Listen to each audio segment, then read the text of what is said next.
Hello, everyone. Today I'm in conversation with Jodie Birdman, who's done several VE projects with France and Turkey that she's going to talk to us about. But before we get stuck in, Jodie, please introduce yourself.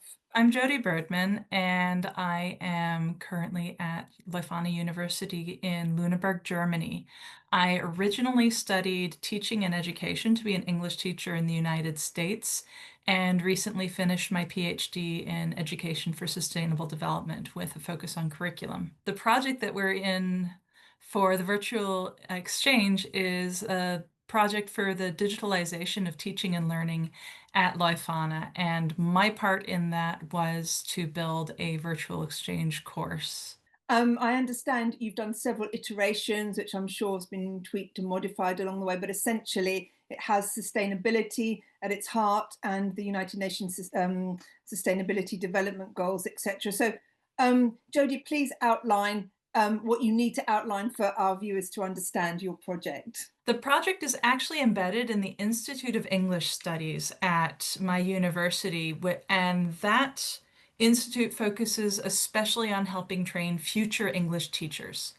And one of the things that we learned is, according to Erasmus reports, the number of students going abroad has been sinking, and they've been going abroad for less time. And we know that these international experiences are so valuable and bring so much to education that they wrote this wonderful grant that brought me in to say, okay, how can we develop a class that has a virtual exchange? So we've got students in at least two distant locations collaborating together to help build these communication competencies and collaboration competencies without the students actually having to quit their jobs, find a house somewhere else, and do all of this stuff.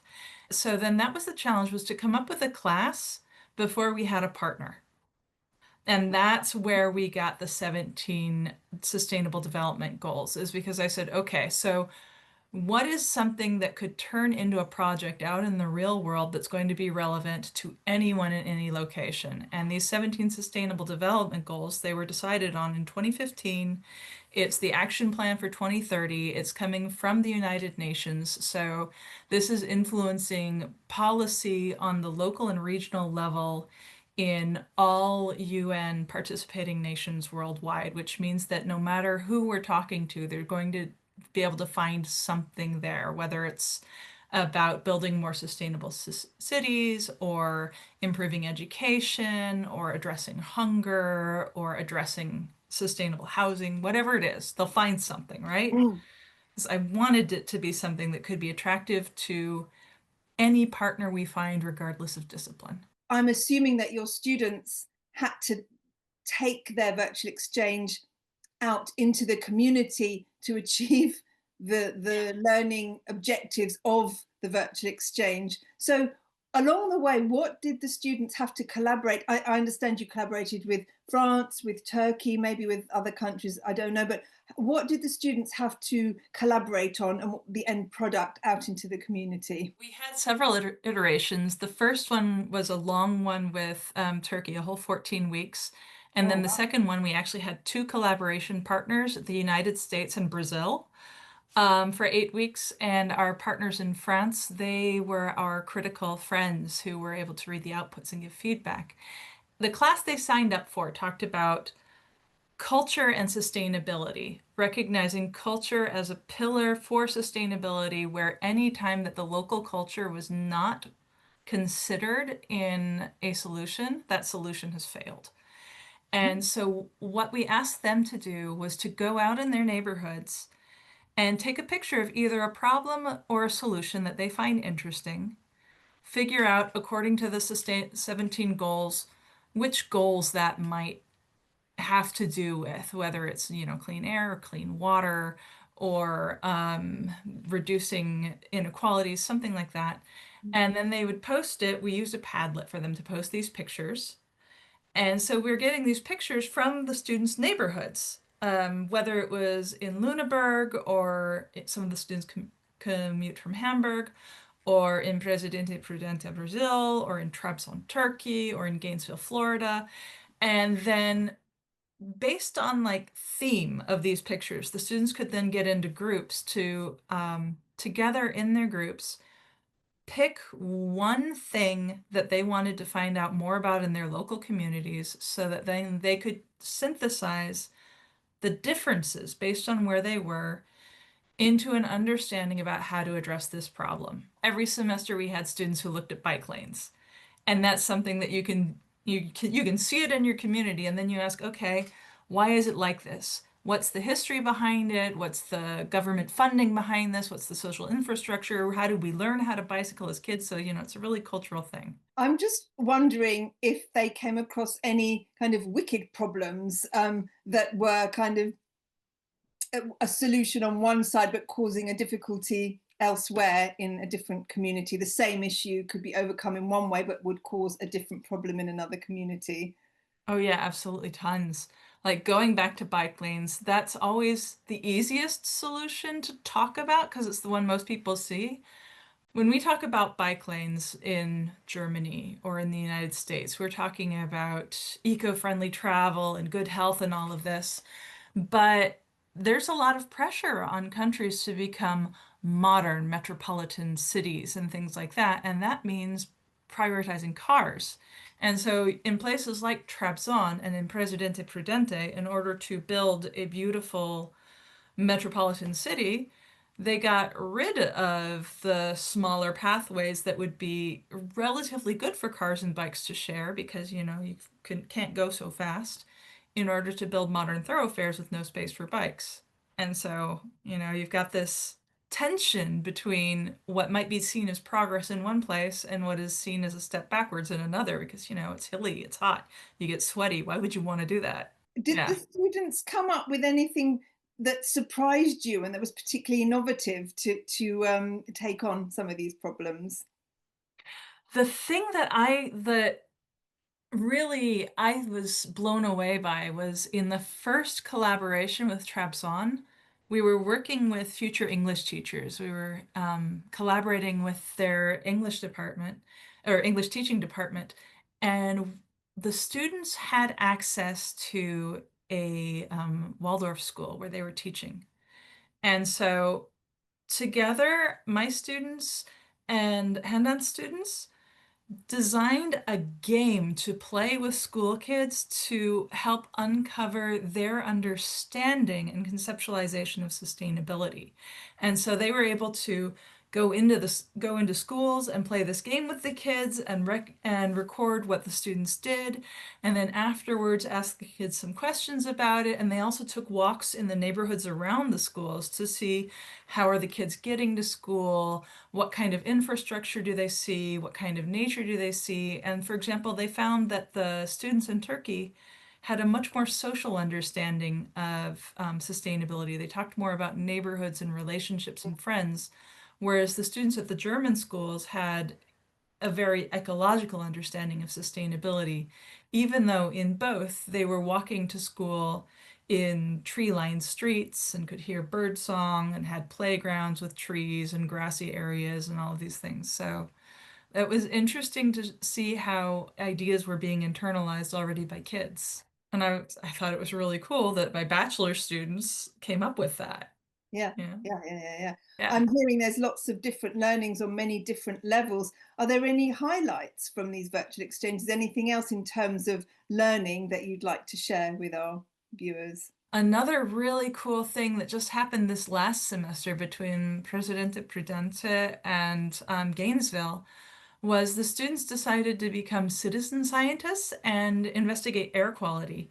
And so they decided every day at about the same time to check the weather app on their phones and record the weather quality data where they were according to the weather app on their phones and then compare that between the cities. And so, like, for one thing, the project was really cool because we also had mixed levels. There were from Brazil graduate student involved who really helped the students with data collection and all of that.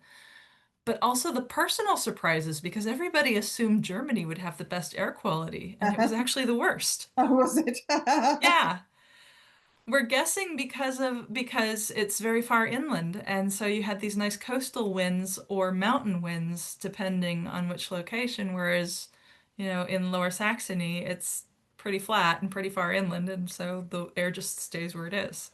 What have your students said about this project? Have you had, what sort of feedback have you had from them? I mean, have they been, for example, inspired to change their future plans as a result of experiencing this virtual exchange and taking on some of these ideas into the community on a business level or something like that?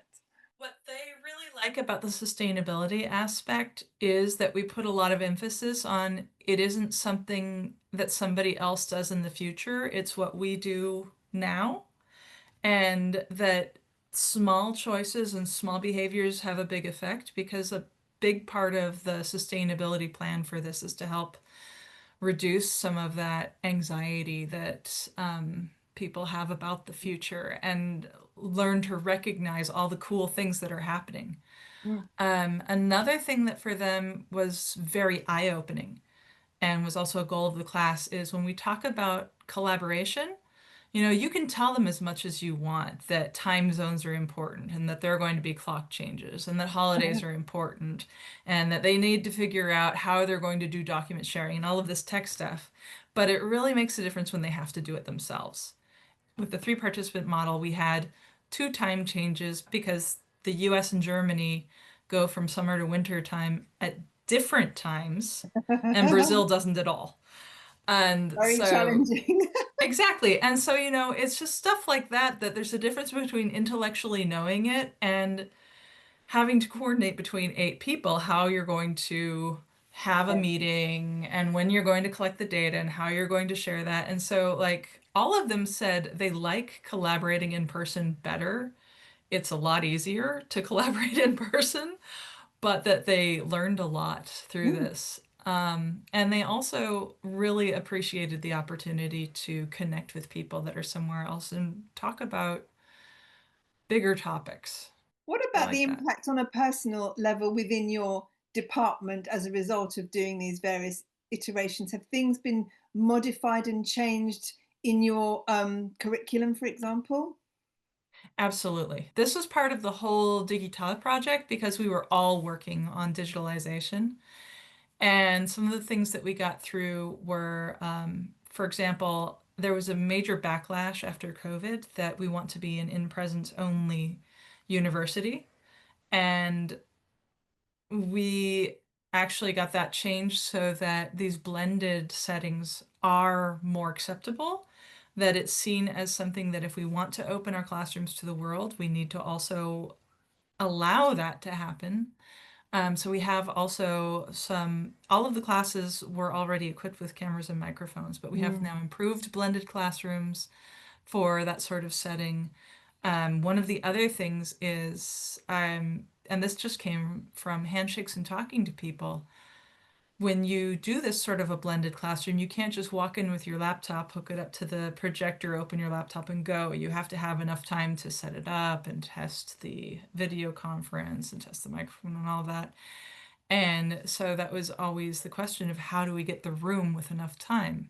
And so talking to the people who assign rooms to classes, they said, yes, of course, if you tell us you're a blended class and give us a list of rooms with good equipment, then we can do our best to make sure you get that room and inform the instructor before you that you need the setup time and to finish class punctually.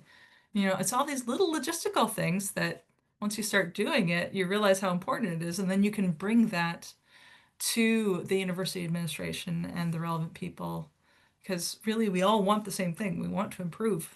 Coordinating over different data security Yes, laws in the different locations. yes. And it took us 3 semesters to get a Moodle that we could all use that wasn't paid for through the project grant because we had to figure out, okay, how can we let external students sign into our university internal platform? An active mediation is really helpful because there's all kinds of stuff that can influence how the students feel about it. You know, things like talking time and wait time, where some students perceive being talked over, where other students perceive as nobody talking. And so, you know, taking a minute to help guide them into that so that they can find their flow and have the confidence to moderate their meetings so that everybody gets a voice is really Mm. valuable.